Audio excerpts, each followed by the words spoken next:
तो चलिए अब हम देखते हैं कि इंडिविजुअल एचयूएफ, एओपी, बीओआई और आर्टिफिशियल जुडिशियल पर्सन के केस में सरचार्ज की लायबिलिटी कैसे कैसे आती है। तो चलिए स्टार्ट करते हैं। अगर हमारी टोटल इनकम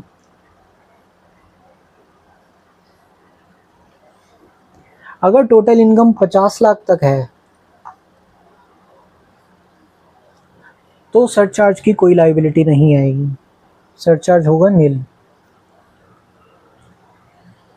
अगर यही हमारी इनकम 50 लाख से ज़्यादा है लेकिन अप टू 1 करोड़ है तो उस केस में सरचार्ज की लायबिलिटी आएगी 10% ऑफ टैक्स अमाउंट, मतलब जो टैक्स निकलेगा उसका 10% लगेगा सरचार्ज। अगर यही हमारी इनकम 1 करोड़ से 2 करोड़ तक होती है तो उस केस में सरचार्ज की लायबिलिटी आएगी 15% ऑफ टैक्स का 15%। अगर यही हमारी इनकम 2 करोड़ से लेके 5 करोड़ तक होती है तो उस केस में सरचार्ज की लायबिलिटी आएगी 25% ऑफ टैक्स। और यहीं अगर इनकम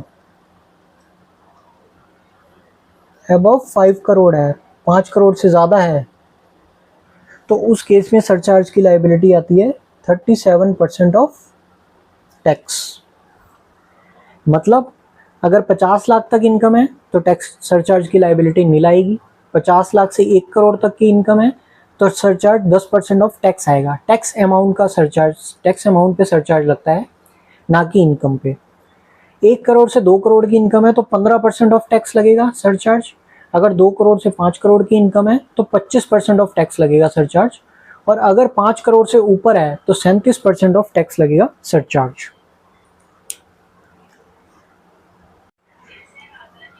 और इसमें एक पॉइंट है कि अगर सरचार्ज का rate 25% and 37% is not applicable,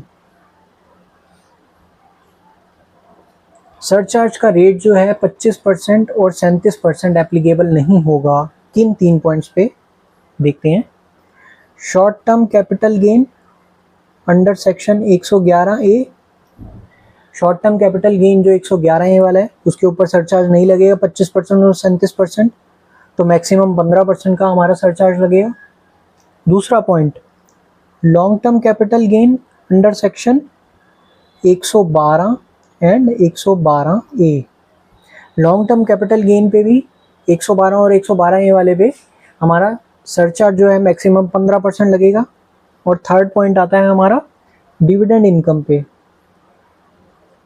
dividend income पे भी हमारा जो सरचार्ज है वो मैक्सिमम 15% ही लगेगा, 25 और 37% का सरचार्ज इन 3 पॉइंट्स पे नहीं लगेगा। तो चलिए अब देखते हैं फर्म और लोकल अथॉरिटी के केस में क्या सरचार्ज लगेगा। अगर total income up to 1 crore होगी तो उस केस में सरचार्ज नील है। और अगर टोटल इनकम अबव 1 करोड़ है तो उस केस में सरचार्ज 12% ऑफ टैक्स लगेगा। मतलब फर्म और लोकल अथॉरिटी के केस में अगर हमारी टोटल इनकम 1 करोड़ तक होती है तो सरचार्ज नील हो जाएगा, और अगर 1 करोड़ से ज़्यादा है तो सरचार्ज हमारा 12% लगेगा टैक्स अमाउंट का। तीसरा पॉइंट आ जाता है कंपनी और कोऑपरेटिव सोसाइटी।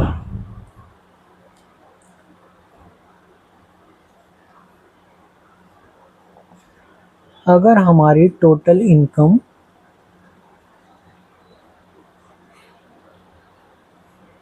डोमेस्टिक कंपनी की बात करें और कोऑपरेटिव सोसाइटी की बात करें, अगर total income up to 1 crore है तो उस केस में सरचार्ज नील रहेगा। अगर अबव 1 करोड़ है, 1 करोड़ से ऊपर है, तो सरचार्ज 7% ऑफ टैक्स रहेगा। और अगर टोटल इनकम अबव 10 करोड़ है तो सरचार्ज हमारा 12% ऑफ टैक्स रहेगा। ये डोमेस्टिक कंपनी और कोऑपरेटिव सोसाइटी के केस में है। अब यहीं अगर ये फॉरेन कंपनी होती तो क्या लायबिलिटी आती? अगर total income up to 1 crore होती, अप टू 1 CR, तो हमारी लायबिलिटी आती सरचार्ज की नील। अबव 1 करोड़, 1 करोड़ से ऊपर अगर टोटल इनकम होती तो हमारी सरचार्ज की लायबिलिटी आती 2% ऑफ टैक्स। ये फॉरेन कंपनी के केस में है। और अगर यही इनकम 10 करोड़ से ऊपर होती, 10 करोड़ से ऊपर होती तो हमारी सरचार्ज की लायबिलिटी आती 5% ऑफ टैक्स। तो हमने देखा कि फर्म और लोकल अथॉरिटी के केस में अगर हमारी टोटल इनकम 1 करोड़ तक है तो सरचार्ज की लायबिलिटी नील आएगी। 1 करोड़ से ऊपर है तो सरचार्ज की लायबिलिटी 12% आएगी। और यही कंपनी और कोऑपरेटिव सोसाइटी के केस में अगर डोमेस्टिक कंपनी है तो अगर टोटल इनकम 1 करोड़ तक है तो सरचार्ज की लायबिलिटी नील है। 1 करोड़ से ज़्यादा है तो सरचार्ज की लायबिलिटी 7% है। और अगर 10 करोड़ से ज़्यादा है तो सरचार्ज की लायबिलिटी 12% ऑफ टैक्स है। और फॉरेन कंपनी के केस में अप टू 1 करोड़ नील है सरचार्ज, 1 करोड़ से ऊपर है तो 2% का टैक्स है, सरचार्ज है 2% ऑफ टैक्स। और अगर 10 करोड़ से ऊपर है तो सरचार्ज है 5% ऑफ टैक्स।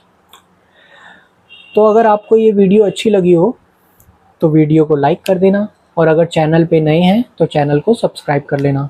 मैं ऐसे ही आपके लिए प्रॉब्लम का सॉल्यूशन लेके आता रहूँगा। अगर आपको वीडियो से रिलेटेड कोई भी क्वेरी है तो आप मुझे कमेंट कर सकते हैं, मैं आपको उसका सॉल्यूशन दूंगा। Thank you.